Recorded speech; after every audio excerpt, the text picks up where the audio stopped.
An unmarked white envelope addressed to me. That's where it all began. I'm Sarah, nearing 60. 15 years ago, I divorced my husband after discovering his affair. And since then, I've been living on my own. For the past year, I've been staying with my second son and his girlfriend, Daisy. My eldest son, Tom, now 35, lives in an apartment near his workplace. Life was quiet and routine with me working part-time, until the day this mysterious envelope arrived. It was crudely marked with my name and address with no indication of a sender. Inside was a hotel bill. What's this? I wondered aloud. Upon closer inspection, I realized the bill wasn't addressed to me but to my eldest son, Tom. A detailed wedding and reception expenses dated about 2 weeks ago. What could this mean? Did Tom get married? Tom had a girlfriend I met once a few months back, but there was no mention of marriage at the time. I didn't have the best impression of her. Her name was Michelle, if I recall correctly. She barely made eye contact and seemed constantly uncomfortable, punctuating her speech with and oh as if something was bothering her. Could it be that Tom actually married her? I quickly called Tom, but he didn't answer, likely because he was at work. I decided to leave a message on the landline at the apartment where Tom lived, and to my surprise, a woman picked up. It was Michelle. When she realized it was me, she spoke with irritation. This is why I told Tom we should get rid of this landline. What does this mean? Did you two get married? Are you living together? I fired off a series of questions. Michelle responded in a flat, indifferent tone. Yeah, we got married. We're living together now. So what? So what? I received a bill from the hotel. I didn't hear anything about a wedding. Oh, that arrived already? I sent it because I thought you'd pay, Michelle replied casually. We picked a venue where we could pay later. We covered the deposit, but we figured you should take care of the rest. What? They had a wedding without even inviting me, and now they expect me to pay? I was completely at a loss for words. Michelle, sounding irritated but firm, said, Tom was the one who insisted on marrying me. I found the whole mother-in-law thing too bothersome and declined many times. So naturally, you should be the one to pay. If you refuse, you realize Tom will end up buried in debt? Her cold tone snapped me back to reality. What does Tom think about all this? He says it's fine, of course. Oh, and don't bother trying to contact him. I made sure your number is blocked. So that's why I couldn't reach him earlier. Yes, and while we're at it, other than for weddings, funerals, and the like, please don't contact us at all. And even for those, we don't want anything that costs money. Wait, just hold on a minute. Why are you avoiding me so much? It's obvious, isn't it? A mother-in-law is nothing but a nuisance. Besides, you're broke after your divorce, right? We can't have you begging us for money. I felt a surge of anger as I retorted, if you think I'm so poor, why are you sending me this bill?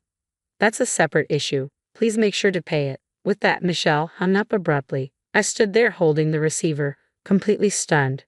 Mom, my second son, Jack's voice brought me back to reality. It felt like hours had passed since that phone call, and I was standing alone in a dark room. Tears overflowed as I explained everything to Jack. He hadn't heard anything about Tom's marriage and was now fuming with anger. It's unbelievable.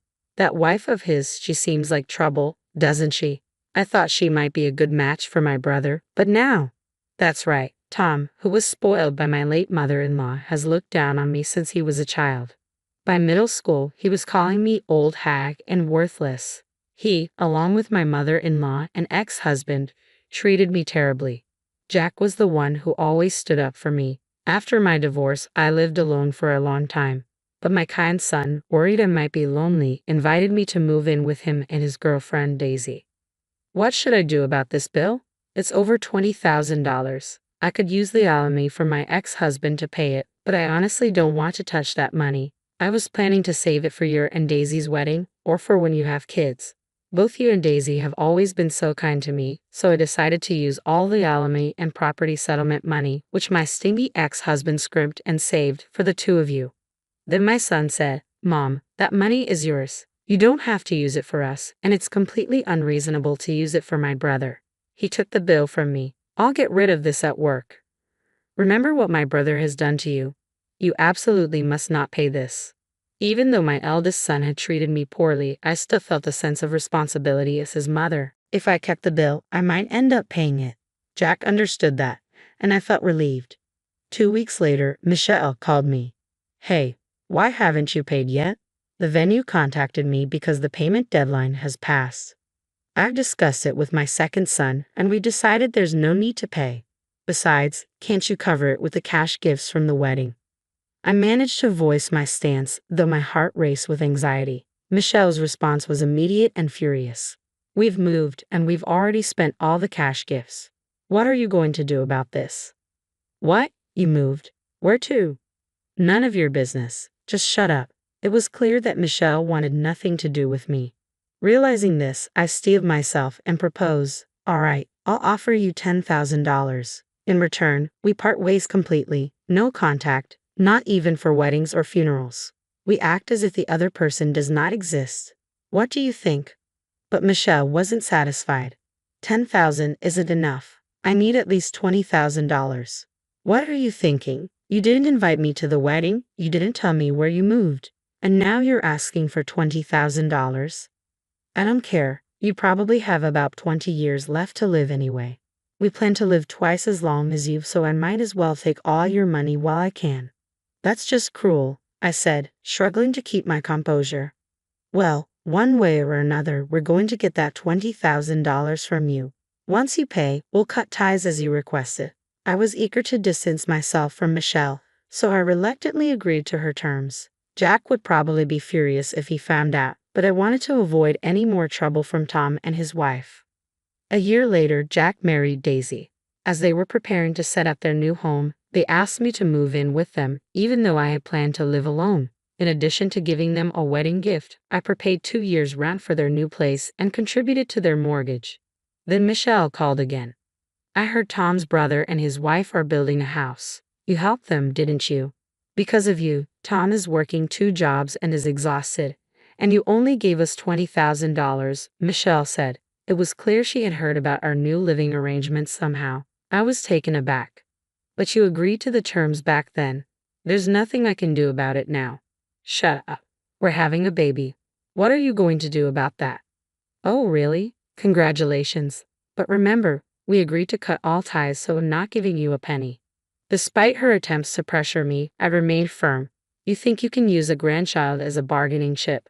Even if your baby is born, you won't be seeing them. You'll regret it. With that, Michelle hung up. It seemed she believed a grandchild could control a mother-in-law. While I'd love to have a grandchild, I'm already expecting one. Actually twins, a boy and a girl. Daisy is 8 months pregnant. Tom's child doesn't interest me at all. 6 months later, Daisy gave birth to the twins, and I was joyfully and busily caring for them. Then I received an email from Tom with a photo attached. It showed a beautiful baby with Michelle and Tom. Since we had already cut ties, it was none of my business. When I continued to ignore it, Michelle called me, her frustration evident in her voice. Did you see the picture? Isn't it incredibly cute? Yes, it is. So, what do you want? Don't speak like that. I went out of my way to show you your grandchild, your eldest grandson. You could at least send a congratulatory gift. What? I thought we agreed to no contact except for weddings, funerals, and such. Yes, that was the agreement, but normally a grandparent would send a congratulatory gift or something. I wasn't surprised by her approach. No, I'm sticking to the agreement, Michelle. Realizing it was pointless to argue further, Michelle handed the phone to Tom. That's your deal with Michelle, not mine. Send me the celebratory money. Tom, ever skilled at twisting logic, said, It's your eldest grandson, you know. Don't you think you should be looking out for him? According to Tom, how they treat their grandchild will somehow influence how I'm treated in my old age. I really don't need you to worry about my old age, I replied. Huh? You think you can rely on Jack? With 2 kids of his own, do you really believe he can take care of you when you're older? I'm not planning to rely on Jack and his family. So what's your plan? I know you didn't get much from Dad's alimony. Wouldn't it be better to stay on good terms with us now? Tom said triumphantly. To that, I answered, As I've said, I'll be fine. I've been contributing to a personal pension plan since I was single.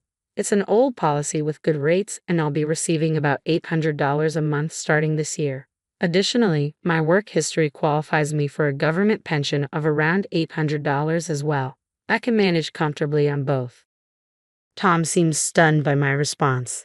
After a moment of stunned silence, he stammered, But that's only enough if nothing goes wrong. When you get older and your health declines, you'll end up coming to us for help. Chuckling, I replied, "Don't worry, I canceled the life insurance policy where you were the beneficiary." I had originally taken out life insurance policies for both Tom and Jack when they were born, with them each as beneficiaries. I canceled Tom's to cover the $20,000 bill. There's plenty of money from the cancellation, so you needn't worry. Canceled. Are you serious? Yes, indeed.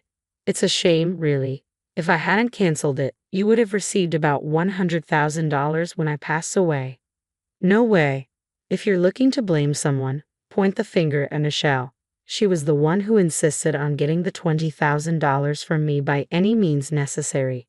The cancellation refund was only about $50,000, so I had around $30,000 left. Less than what might shock Tom, but I wasn't obligated to disclose the exact amount.